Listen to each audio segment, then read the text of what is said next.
The dripping rainbow is a good lesson on shading and font transfer. Grab something round if you need help achieving that rounded shape to start.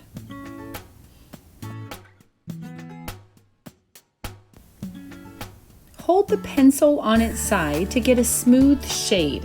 Make sure the first color is dark, but then lightly shade into the next color, which will be orange, to help you with blending. So you've got this nice strong red, but just lightly blend a little bit of that red to set you up with now shading with your orange. So you take that solid orange, blend it just like you did with the red, but then gently up into the red, just blend on top, the two colors layering on top of each other, and then slightly color down where the yellow is going to go to blend with the yellow. Rotate your paper in order to keep the pencil on its side.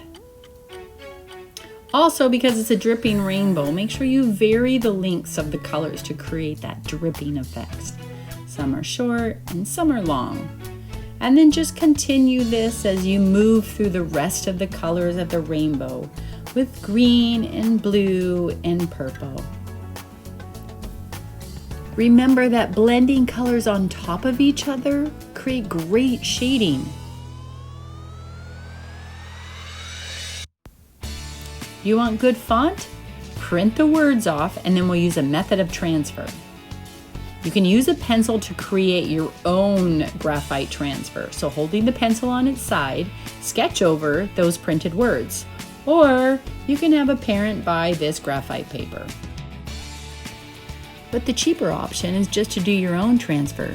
So place the words where you want them, trace over top, and then when you're done, take a black marker and outline the pictures.